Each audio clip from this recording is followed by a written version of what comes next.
We're into August now, and the Bank of Canada has dropped the interest rates for a second time in a row on July 24th by 0.25%. We have 3 more meetings coming up by the end of this year. What will they do? Will they hold the rates or drop the rates? We'll look at all the things you need to know as far as inflation, employment rate, and so on, and the recent statistics for the month of July. Whether you're a buyer, seller, investor, or a tenant, you'll know what to do after you watch this episode of Auto Real Estate Buzz. And as always, please remember to click that little bell icon so you'll get notifications as soon as we make posts. Like this video and subscribe to our YouTube channel. Let's get going.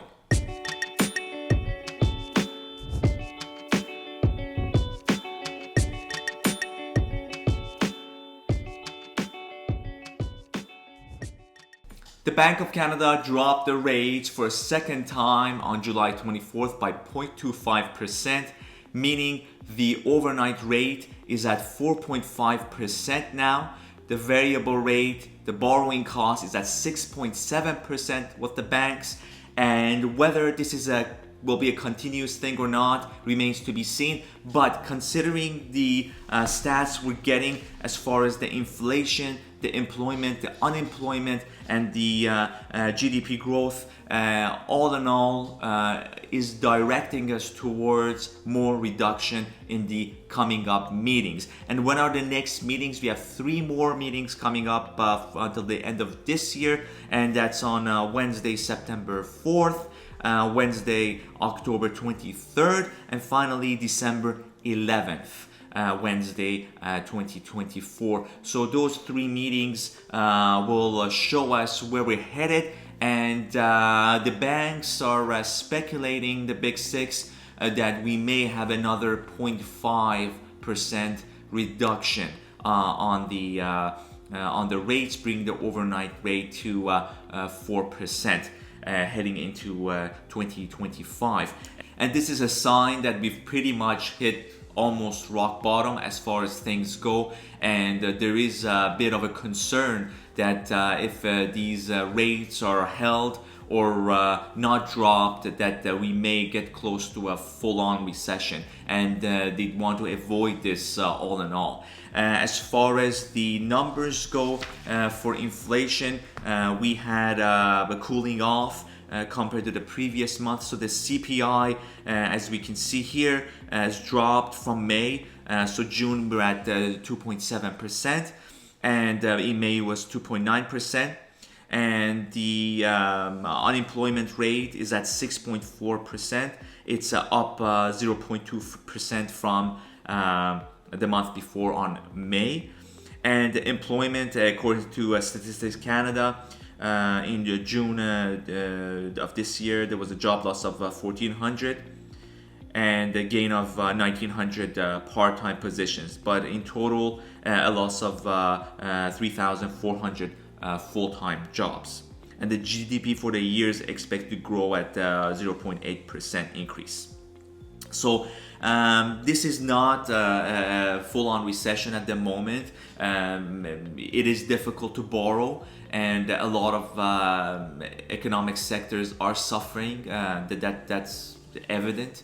There's a lot of elements involved, whether it's domestic or foreign. The US elections, I think, will have an impact on us, as well as our election coming up next year. So that's an idea of where we're headed. So the inflation has dropped, unemployment has increased, and these are the signs that the Bank of Canada needs to drop rates.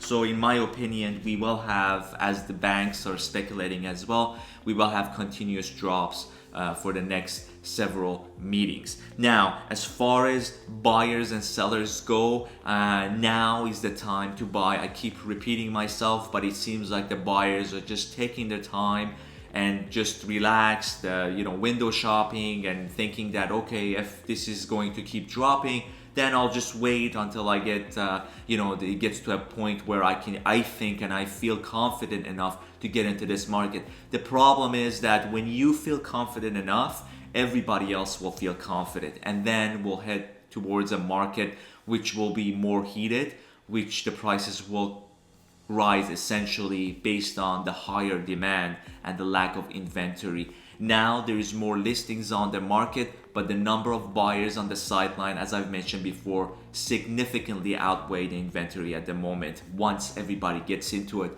we'll realize what we're dealing with now. So if you are a buyer right now and you have been qualified, and that's key because again, you want to make sure that you have that pre-approval.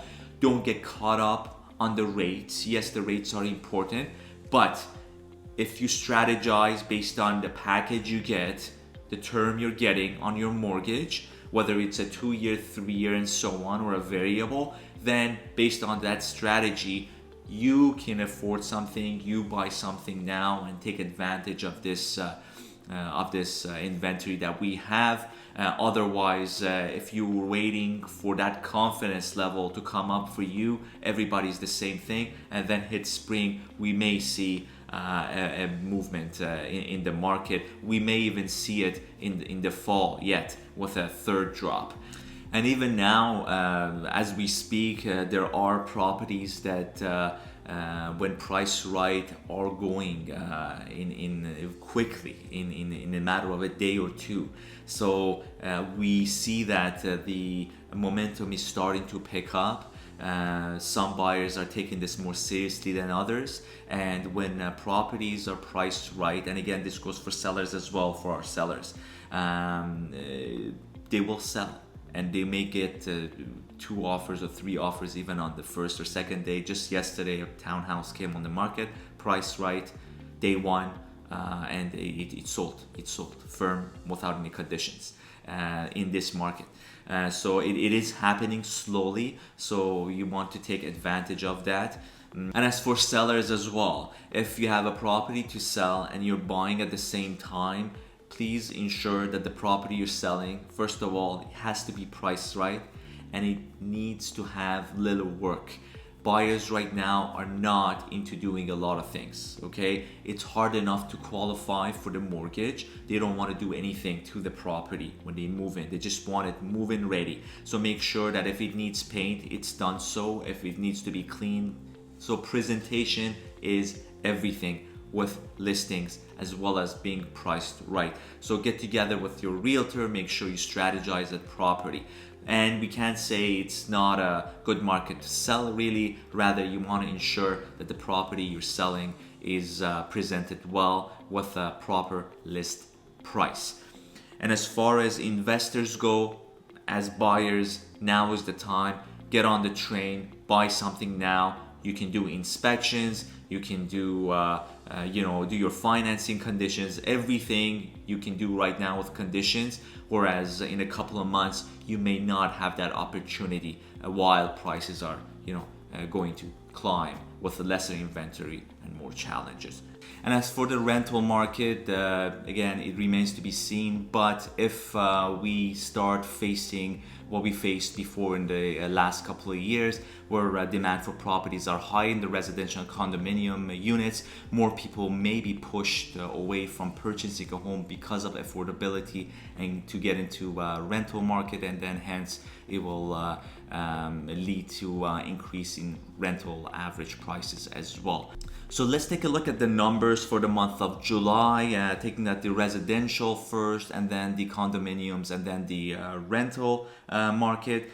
First with the residential freehold non-condominiums, looking at the single homes, townhomes, and semi-detaches for you to specifically know what is happening with each category.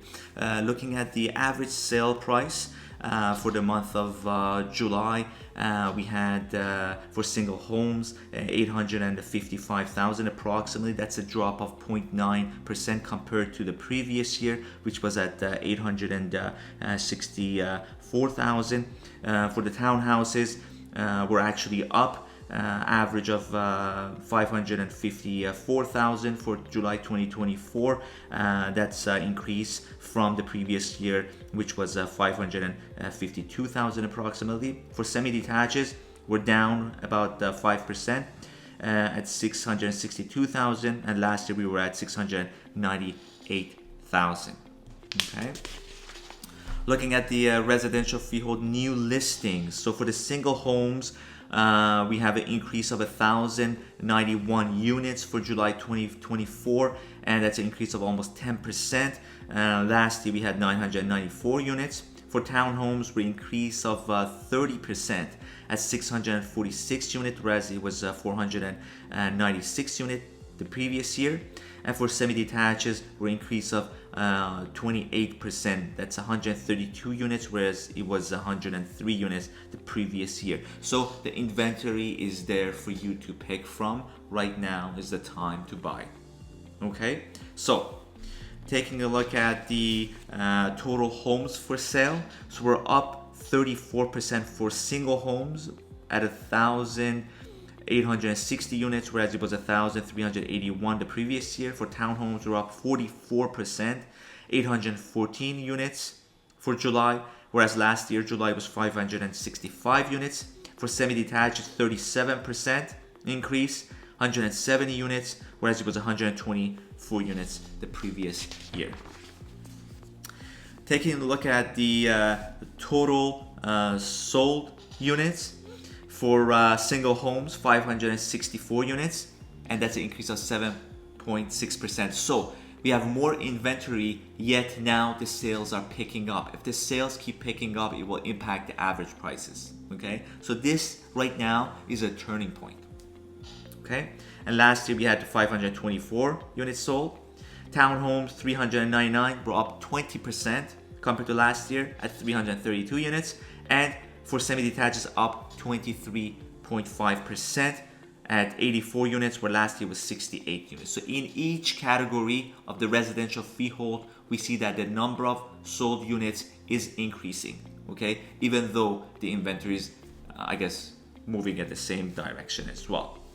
Okay, so now the total days on the market that would take each category to sell: 50 days on average for single homes. So that's an increase of 28%, whereas it was 39 days before last year on July.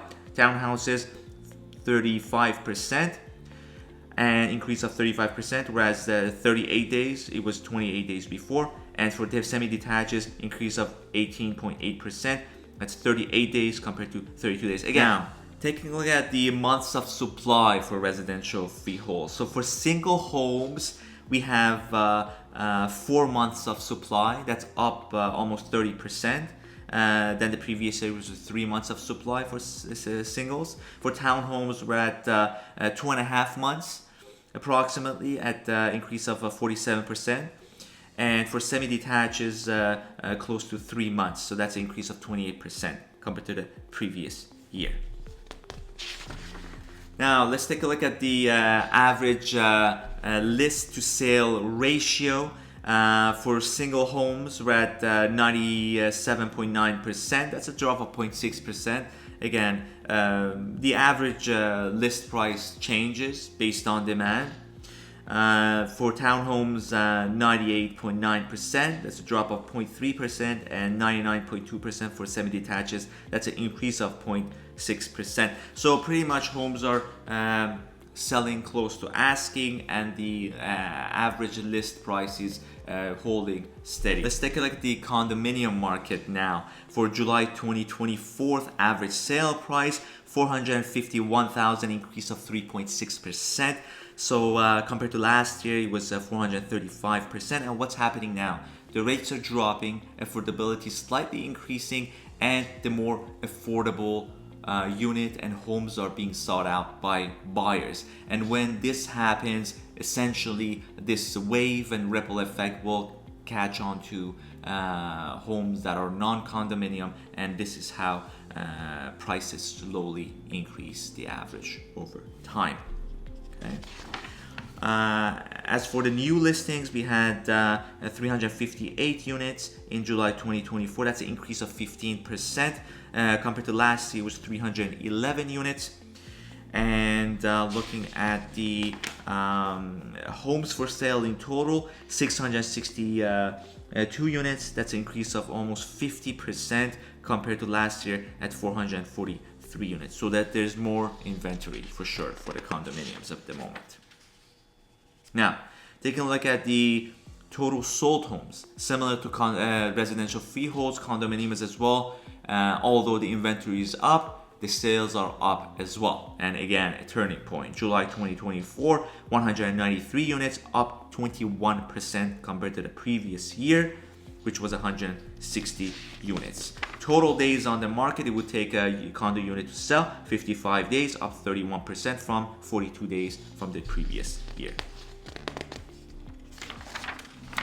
Taking a look at the months of supply, currently we have 4 months of supply. That's almost double supply of what was we had last year. 4.2%, up 50% from last year at 2.8, so almost 3 months-ish. Okay. And the percentage of ratio of list to sale ratio average, we're at 97.5%. That's a drop of 1.4% to asking. So the average asking, average list price is slightly increasing, and we're selling close to asking. So that's that for the condominium market. And for the rental market, so for July 2024, the average rent was at $2,832. That's up from the previous month, which was $2,809, and much higher than the previous year, July 2023, where it was at $2,738 per month. And the average rental days it would take to rent a rental unit hasn't changed much from the previous year. All right, so there you have it. If you have any questions, feel free to reach out to me by text, email, phone call, and so on. I'd love to sit down over a cup of coffee with you guys, as always, to chat about these things and discuss strategy. Yes, there's a bit of hesitation right now. Yes, there's uncertainty. Yes, everybody would like lower rates to take advantage of the drop in the interest rates. Everybody wants that, but don't get caught up in that ideology of a full certainty for you to make a move, because there's always a give and take. And if you're waiting for rates to drop for you to make your move, everybody else will essentially do the same thing. We've seen this many times over and over again. Everybody thinks the same, moves the same, and if you do that, then expect competition in the coming months, expect lesser inventory options to pick from, and even further, expect at times not to be able to put conditions for offers just because of that fierce competition. And we are beginning to see it for certain properties in certain areas even now at the moment. And that's that for this episode of Auto Real Estate Buzz. Until next time, take care.